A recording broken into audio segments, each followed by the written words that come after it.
Hola a todas y todos, yo soy Martina y esto es Books and Face.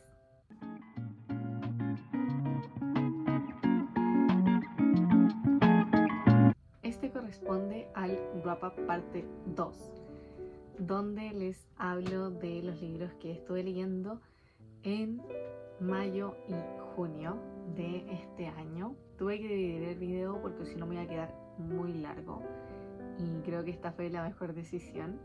Así que no alarguemos más esto y vamos con los libros que me estuve leyendo estos meses. Partamos con una tragedia griega y me refiero a Medea de Eurípides. Una historia hermosa, me encantó.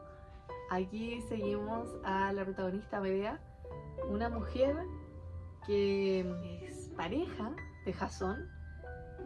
No oficialmente, pero son pareja, tienen hijos y Jasón la repudia.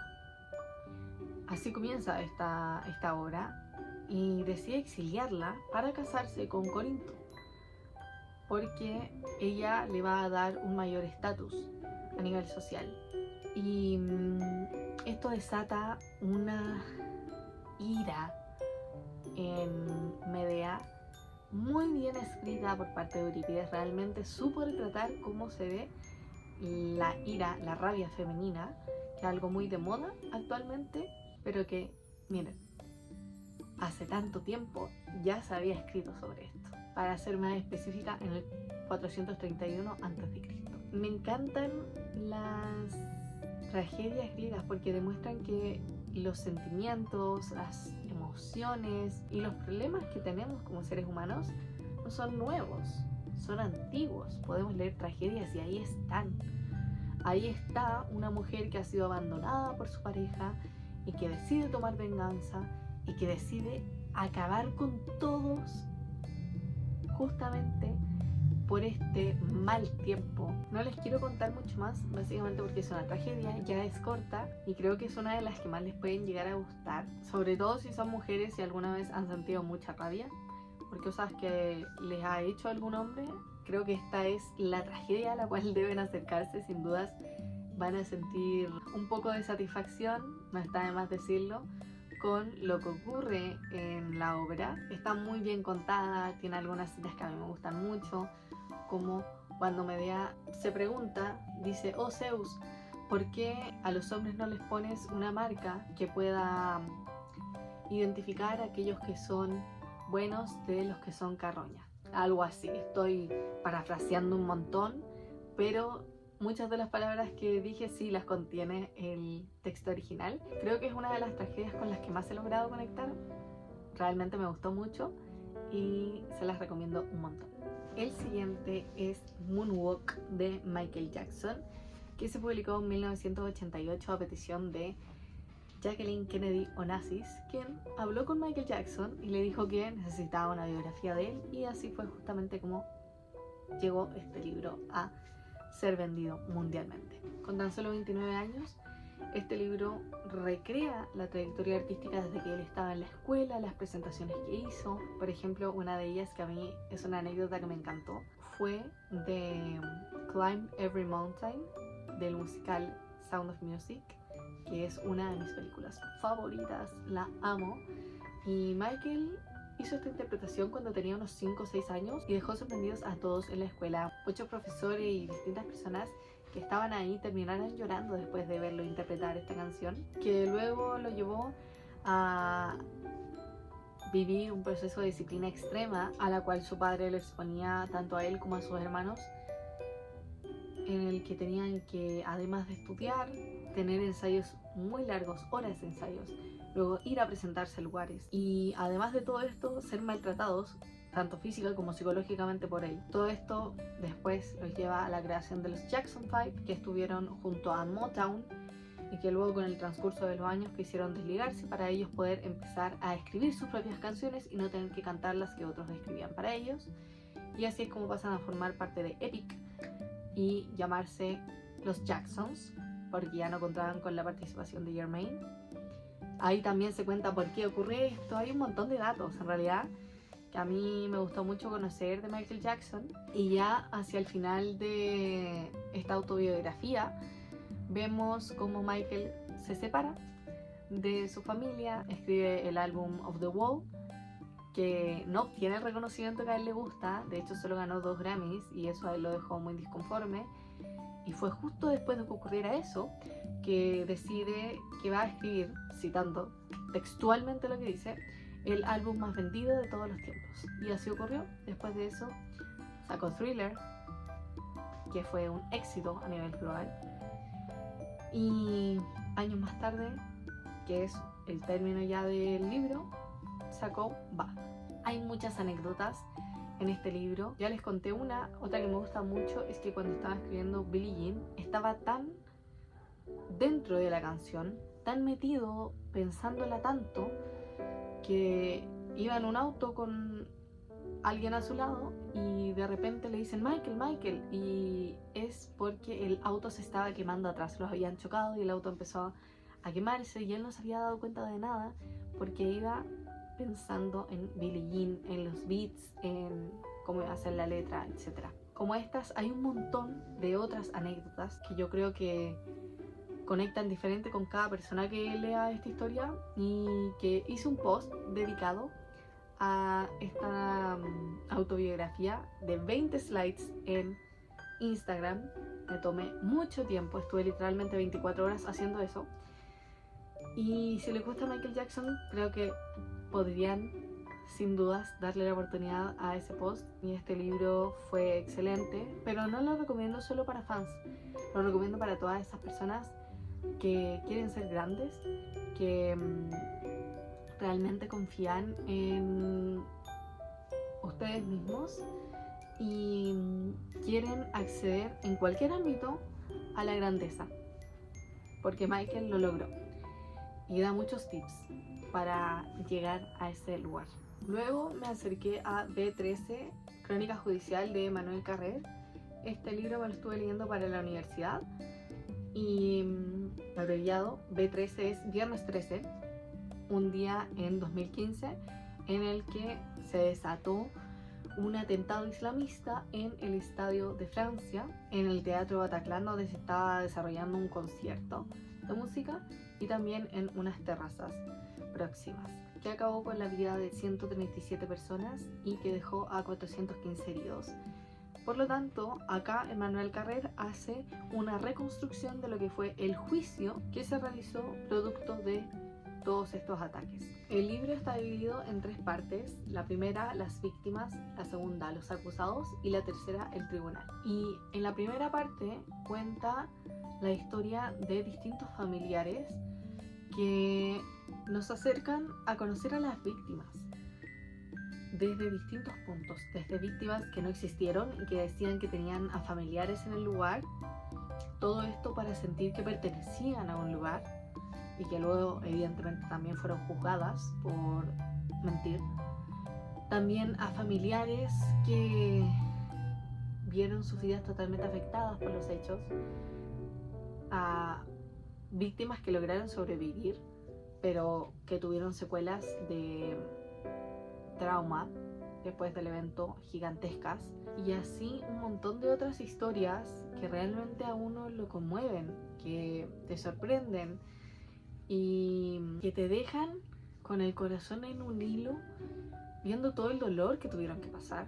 Luego viene la segunda parte, que es los acusados, donde vemos cómo se desarrolló el juicio de los pocos que quedaron con vida, entre ellos Salah Abdeslam, que fue el único de los terroristas, como fueron catalogados los jóvenes, porque eran bastante jóvenes las personas que llevaron a cabo este ataque islamista, y otros cuya participación no era tan clara si es que fue sabiendo o no lo que iba a ocurrir con su aporte, que de todas formas era ilegal, como lo es la entrega de pasaportes falsificados.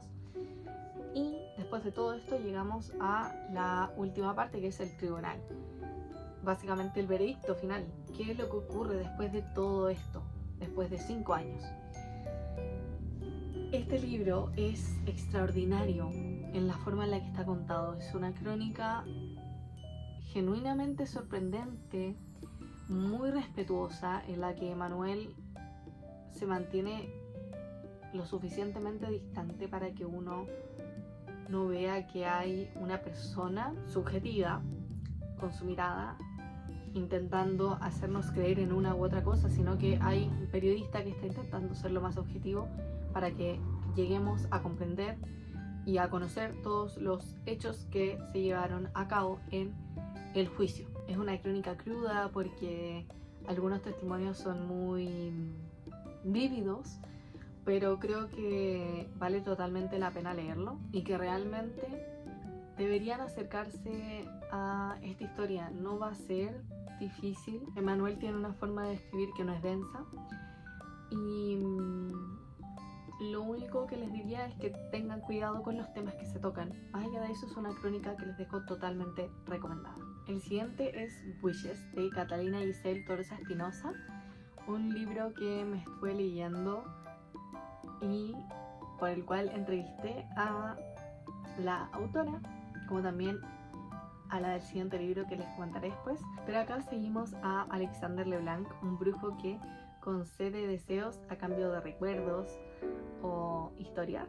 Una rutina que para él se ha vuelto algo muy monótono, muy constante y que de repente cambia con la llegada de Lucian Asher, un ángel que aparece siendo un niño en su vida y con el cual, después de darse la mano, ellos crean un lazo de amor que los une de por vida.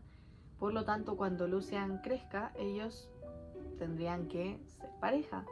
Pero el mundo no es tan sencillo y el tema es que Lucian olvida a Alexander cada vez que le concede un deseo. Por tanto, no tiene idea y nunca recuerda quién es. Tiene una sensación de que a veces debe ir a la cafetería que tiene Alexander, pero nunca termina de entender el por qué. Hasta que un día eso cambia. Y ahí es cuando ya esta historia tiene su gran desglose en un mundo donde historias de romance entre magos y ángeles no están permitidas. Por tanto, van a evitar un montón de personas que esto se lleve a cabo, van a tener que pasar por distintas situaciones muy difíciles, van a tener que perder a personas, van a sufrir. Alexander tampoco puede pedir ayuda en el Consejo de Magos porque lo detestan. De hecho, él fue relegado a una posición social en el mundo de la magia menor a la que tenía antes, que era de maestro, por una decisión que tomó. Y esta es una historia muy linda, muy tierna, muy adorable. El vínculo que tienen ambos personajes es dulce y también lo son los distintos personajes que los acompañan, la familia de Lucian, los amigos y familiares de Alexander. Es una historia que no puedo describir como otra cosa que no sea linda. Si quieren algo que de todas formas lo va a sufrir de vez en cuando porque lo va a hacer, creo que este es un libro al que deberían acercarse y disfrutarlo de inicio a fin. Continúo con la otra autora a la que estuve entrevistando, que es Polly Godoy, con Cada mes eres tú. Acá seguimos la historia de Lennon, una chica que estuvo un tiempo con una joven Janice por ahí que era su archienemiga. Y bueno, hubo química, en fin, comienza el semestre, ellas ya están separadas y Lennon se da cuenta de que su crush de toda la vida está soltera. ¿Por qué? Básicamente porque la espía, terminando con su novio, y ella es Olivia Ponce, que está en cuarto medio, es 2 años mayor que Lennon, y ahí comienza una aventura que se desarrolla en los pasillos del colegio Santa Inés, un colegio solo de mujeres, católico, y donde evidentemente hay muchas mujeres lesbianas, como siempre ocurre en todos los colegios católicos, porque parece que son el origen de muchas de las personas lesbianas de este mundo. Según las amigas de Lennon, ella tiene posibilidades con Olivia y así empieza a verse envuelta en distintas situaciones, como cuando se quedan encerradas las dos en una habitación del colegio porque Lennon fue a buscar una falda para una de sus amigas porque las monjas estaban molestando, que no se podía andar con pantalón si no era día de deporte, etc. Cosas que si ustedes han estado en colegios de Chile es algo muy común que ocurra. Yo no sé si es así en todos los países latinoamericanos, pero esto es algo recurrente en Chile, sobre todo en colegio de monjas. Y este libro me encantó, literalmente, porque retrataba tan bien cómo es ser una mujer a la que le gustan las mujeres en un colegio. Hay muchas situaciones que yo leía y decía, yo viví esto, así, exactamente así. O sea, yo soy ella, a mí me pasó esto. Y eso me encanta cuando leo un libro y siento que estoy ahí en las páginas que escribieron esa historia pensando en mí, que me entrevistaron y no me acuerdo que lo hicieron porque mi historia está en ese libro. Y eso me ocurrió con Cada mes eres tú, que es un relato muy lindo. Hay situaciones chistosas, como cuando están en la fiesta de disfraces que hacen, y hace un montón de otras cosas. Si son mujeres sáficas, es un libro nacional que no se pueden perder, que creo que les va a encantar, tanto como me encantó a mí, y lo dejo profundamente recomendado. El siguiente es Borges enamorado, de Patricio Zunini, escritora que también, adivinen, entrevisté. De hecho, esa entrevista también la pueden ver en mi canal, donde pueden ver todo el especial que hicimos en torno a Jorge Luis Borges. Hablamos de su vida, de la poesía y de uno de sus volúmenes de cuentos más conocidos, así como también cuál es su conexión con el mundo del cine, qué director de cine se ha inspirado mucho en lo que escribe Borges, y la entrevista que hicimos a Patricio Zunini, que escribió este libro, donde básicamente nos muestra una lista de la vida de Borges que no es tan conocida y que refiere justamente a cómo era él cuando estaba enamorado. Algo con lo que me quedo mucho de este libro es que Borges siempre estuvo enamorado, siempre tuvo una mujer a la cual adorar, admirar, aunque su vínculo y su relación con las mujeres fuera muchas veces tóxica, tormentosa y muy complicada, él vivía enamorado. Zunini también decía que estas mujeres eran una especie de Beatriz, como lo eran para Dante en el infierno. Era su ruta a seguir, era lo que guiaba su poesía, sus cuentos, era la forma en que él se inspiraba en este mundo. Y Zunini nos aproxima a algunas de las mujeres más importantes. María Codoma fue la última, entonces hay muy poco hacia el final, pero antes hay historias como Nora Lange. También hay un momento en el que a mí me resultó muy interesante, básicamente porque una de las posibles personas con las que pudo haber estado Borges era María Luisa Bombal, escritora chilena muy conocida por escribir La Amortajada y La Última Niebla.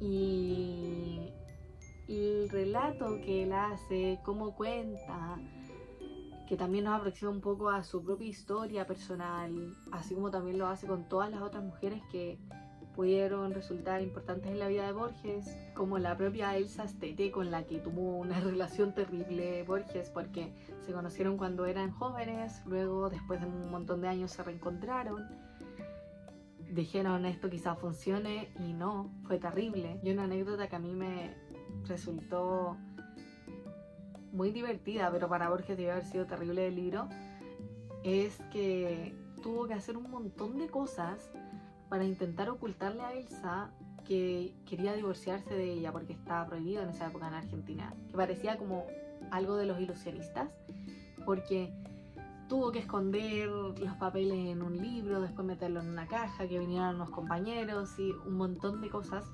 para lograr separarse finalmente de Elsa, quien simplemente no entendía a Borges. Todo esto según lo que leí en el libro, que les dejo profundamente recomendado.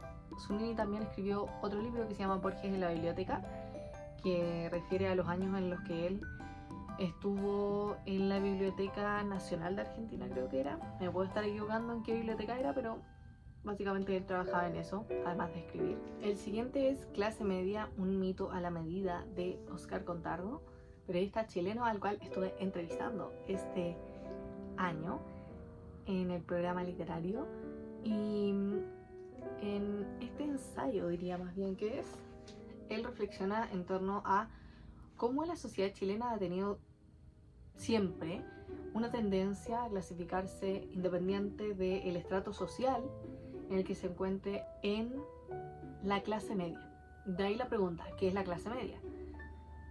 Y va poniendo muchos ejemplos. Uno que me llamó la atención fue el de nuestro expresidente fallecido, Sebastián Piñera, que no sé si fue en su primera o segunda campaña, me parece que en la primera, él dijo: yo soy de la clase media chilena.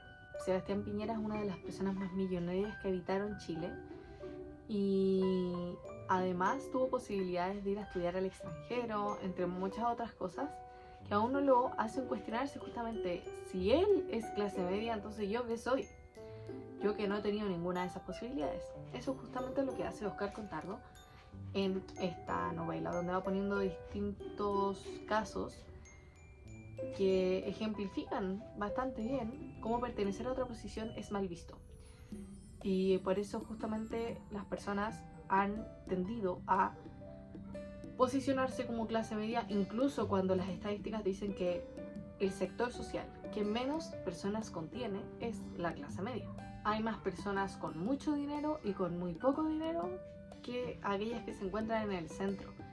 Y eso hace que toda la mirada cambie. Creo que es un libro que a mí me sirvió también para entender un poco a la sociedad chilena y por qué decimos lo que decimos, nos posicionamos en ciertos lugares, ese temor a ser excluido por tener más o tener menos, y esa necesidad también de pertenecer a un lugar. ¿Cómo lo hace decir que eres de la clase media? El siguiente también es de Óscar Contardo y es Ciútico: arribismo, abajismo y vida social en Chile. Igual que con el anterior, este me sirvió un montón para comprender por qué los chilenos hablamos como hablamos y somos tan ciúticos. Una palabra que se utiliza un montón aquí en Chile, que en el extranjero no es tan conocida y que básicamente tiene un montón de formas distintas de entender el concepto. Una que yo tengo acá marcada es sobre el estatus, la élite y aristocracia o oligarquía en la clase alta chilena. Y Contardo dice que para este grupo escalar es un ejercicio sospechoso y el arribista, un personaje de cuidado al que se le atribuyen valores que entran en contradicción con la tradición de austeridad de la élite. El ciútico es aquel que ha alcanzado la riqueza económica pero poco reconocimiento social y que en un momento dado muestra la hilacha, es decir, que demuestra que en realidad no pertenece a ese lugar al que quiere pertenecer, que es el alto estrato social, sino que viene de otro sector, ya sea clase media, clase baja. Así hay muchos ejemplos que se van dando. Hay uno que a mí me llamó más la atención, que refiere a aquellas personas que, siendo de sectores sociales más bajos, estudian carreras o en universidades que tienen un reconocimiento más alto, que también tienen a cuicos, que son estas personas que tienen un mayor índice socioeconómico, que tuvieron más oportunidades y que también son muchas veces rubios, blancos también, y que tienen una forma de hablar específica, un poco más suelta hacia el final, les cuesta terminar de decir algunas palabras. Todo esto son cosas que dice el libro, ¿ok? Cuando una persona, en este caso era un estudiante de Derecho en la Universidad de Chile, si no estoy mal, intenta ser parte de esto, le cuesta y la gente se da cuenta también que él no es un cuico, que en realidad por intentar tanto parecerse a ellos es un ciútico. Y así vamos viendo muchos ejemplos, tanto de personas, que suele ocurrir mucho en Chile. Chile es muy arribista, que es esta intención de las personas con pocas oportunidades, con pocos recursos, de intentar parecer más de lo que son. Pero también están los abajistas, estas personas que tienen muchos recursos y que intentan disminuirlo un poco para pasar un poco más piola también, podría decirse. Algunos zorrones hacen eso, son todos los ejemplos que va poniendo Contardo. Sí creo que es un libro muy largo para lo que cuenta, tiene 270 páginas, creo que bien lo pude haber desarrollado todo en 130, 150 máximo. Y también es una de las críticas que estuve viendo que tenía este libro. Es extremadamente largo y se hace muy denso cuando el lector ya entiende cuál es el sentido de lo que estaba relatando Contardo. Y creo que es lo único que le cambiaría a esta historia, pero de todas maneras, igual que la anterior, la recomiendo si quieren comprender cómo es Chile. El siguiente es Barrio Bravo Mundial, de Roberto Meléndez, a quien también estuve entrevistando, y cuenta la historia de distintos futbolistas: Zidane, Pelé, Maradona, Marcelo, Baggio, Ronaldo, que tuvieron anécdotas, como cuando Maradona no pudo ir al mundial, también otras como la de Marcelo y cómo su abuelo lo ayudaba económicamente para poder asistir a los entrenamientos, que justo en el último no le quedaba dinero y él tenía $1, por ejemplo, y iba a jugar una maquinita y tuvo la gran suerte de ganar, poder tomar el transporte para ir al entrenamiento, que era el más importante porque era donde iban a fichar a distintos futbolistas. Así es como él pudo ser fichado, no solo de jugadores, sino también de selecciones o de momentos que fueron importantes en el mundial, como el de un país que mientras estaba jugando fue amenazado por el dictador que estaba en su nación gobernando, de que tenían que ganar, si no iban a ser mal recibidos o algo malo les iba a ocurrir. Fueron amenazados y por lo mismo ellos decidieron demostrar que esto era fútbol y que no podían solo dejarse llevar por lo que él les decía. También otro que me llamó mucho la atención fue el de una monja que era fanática de fútbol y cómo llega la tele a donde ella trabajaba, que no recuerdo si era un colegio o a la misma iglesia, me parece que era un colegio, y cómo se emociona y también cómo grita cuando está en desacuerdo con lo que ocurre en el partido. Hay muchas anécdotas que si les gusta el fútbol va a ser muy divertido. A mí me gusta harto el fútbol, así que lo disfruté. Creo que es un relato divertido en el que uno puede aprender de otra manera algunas historias que a veces están un poquito escondidas en el mundo del fútbol. Barrio Bravo también tiene otras ediciones, no solo de mundial, sino enfocadas en otras temáticas para que también vean si les interesa y se quieren acercar. El siguiente es Crítica de la víctima, de Daniel Giglioli, un ensayo donde el escritor muestra cómo para él la víctima es una especie de héroe contemporáneo, una persona a la cual tenemos en una posición muy alta y que recibe legitimidad justamente por la posición de víctima. A veces legitimidad política, en otras ocasiones legitimidad por lo que le ocurrió y que esto se ve a un nivel más social. Básicamente lo que cuenta es que la víctima obtiene un prestigio, la víctima es escuchada en el mundo actual. Tiene una voz que impacta en el mundo y hay muchos líderes también que se muestran como víctimas para llegar a la gente, porque como tenemos a las víctimas en una posición tan elevada a nivel social, para mí un ejemplo muy grande, muy evidente es Dune. Dune es el ejemplo perfecto de un líder que se presenta como víctima, a veces porque es víctima y otras veces no. En este caso Paul Atreides es una víctima de los Harkonnen, es una víctima del emperador, es una víctima por todo lo que le ocurre a su familia, que debe huir al desierto y que luego ocurre lo que ocurre, pero en un inicio es víctima. Y justamente esto le otorga una legitimidad frente a un contexto social como son los Fremen, para poder imponerse. Y esto, si bien lo podemos ver en literatura, hay ejemplos en el mundo, en políticos, porque esto es aterrizado a la no ficción, pero sí, se puede ver mucho en la ficción, porque la ficción imita acciones humanas. Por lo tanto, es también muy similar a lo que ocurre en el mundo cotidiano. Lo que dice Giglioli es que esta idea que hemos tenido de que la víctima es un ser al que no podemos tocar, no las víctimas reales, no se refiere a esas víctimas que sí han sufrido y que han tenido dolores, sino a otro tipo de víctima que intenta venderse como víctima porque sabe que el mundo lo va a aceptar de esa manera. Es un ensayo muy corto. Si les interesa el tema, recomiendo que lo lean. Yo me lo tuve que leer porque soy ayudante de un ramo en el que tengo que hacerles una ayudantía de este libro, así que me lo tenía que leer. Pero creo que es un tema que realmente se ve mucho en el mundo cotidiano y que por lo mismo tiene un peso y un valor muy importante para que ustedes evalúen si quieren o no leerlo. Y finalmente el último, pensé que nunca iba a llegar a este momento, ya se me está yendo toda la luz. Es un cuento que se llama El gato taco de Didi Dragon, que les parecerá raro, pero lo leí por TikTok. La autora publicó todas las páginas del cuento en TikTok, así que decidí leerlo. Te cuenta la historia de un gatito que se quiere comer un taco y eso evidentemente genera muchos dolores estomacales en este pequeño gato que va comiendo las partes del taco hasta llegar a el taco ya hecho completamente, y no es más que eso. Pero sí considero que es un cuento divertido. Primero, además hay un momento en que entra un perrito. Es una historia que está en español e inglés.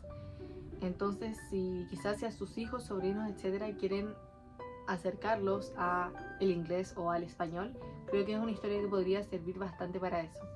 En conclusión, creo que es educativa de qué es lo que no hay que darle a tu gato para comer, incluso si él intenta quitarte esa comida, y también para un acercamiento inicial a ambos idiomas. Eso sería todo por hoy. Espero les haya gustado este video, se hayan llevado una que otra recomendación. Díganme lo que estuvieron leyendo ustedes en los comentarios. Si les gustó este video, denle a like, activen la campanita para que les lleguen las notificaciones de todos los videos que voy subiendo al canal. Y nos vemos en la próxima. Bye.